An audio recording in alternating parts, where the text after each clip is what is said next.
നല്ല തിരക്കുള്ള നഗരം. അവിടെ ഒരു ചായക്കട. ഒരു ദിവസം 2 പോലീസുകാർ അവിടെ വന്ന് ചായ കുടിച്ചു പോകുന്നു.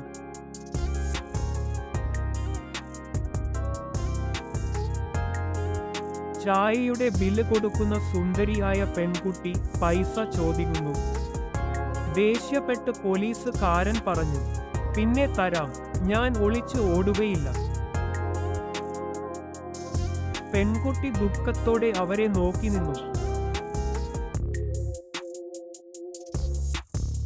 എന്താടാ പൈസ കൊടുക്കാത്തത്?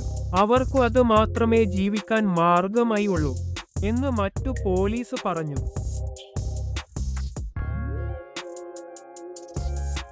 അയാൾ തിരിച്ചുപോയി കൊടുക്കാനുള്ള പൈസ മൊത്തം കൊടുക്കുകയും അവൾക്കു അത് വളരെ സന്തോഷമായി.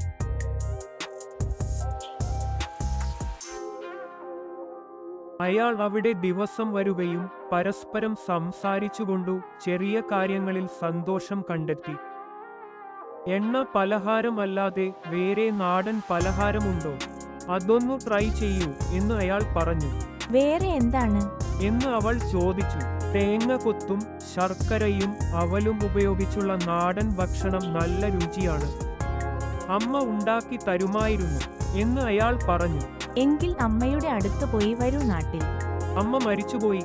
നാട്ടിൽ ഇപ്പോൾ ആരുമില്ല എന്ന് അയാൾ പറയുമ്പോൾ അവൾ അയാൾക്കൊപ്പം ദുഃഖം പങ്കുവെക്കുന്നു. അടുത്ത ദിവസം അയാൾ ചായ കുടിക്കാൻ കടയിൽ ചെന്നപ്പോൾ അവൾ ചായയുടെ കൂടെ തേങ്ങയും ശർക്കരയും പഴവും അവൽ നനച്ചതും ചേർത്ത നാടൻ പലഹാരം സ്നേഹത്തോടെ കൊടുക്കുകയും ചെയ്തു. നാടൻ പലഹാരം ആസ്വദിച്ചു അയാൾ കഴിക്കുകയും ഇത് വളരെയധികം രുചിയാണ് എന്ന് അയാൾ പറയുകയും മറുപടിയായി അവൾ പറഞ്ഞു, ഇതിന്റെ പേര് അമ്മ പലഹാരം. അവൻ വളരെ സന്തോഷത്തോടെ പറയുകയാണ്, ഇനി മുതൽ ഇത് എനിക്കായി ഉണ്ടാക്കുമോ? എന്റെ കൂടെ വരുമോ? അങ്ങനെ ഇവിടെ ഒരു പുതിയ കഥയുടെ തുടക്കമായി.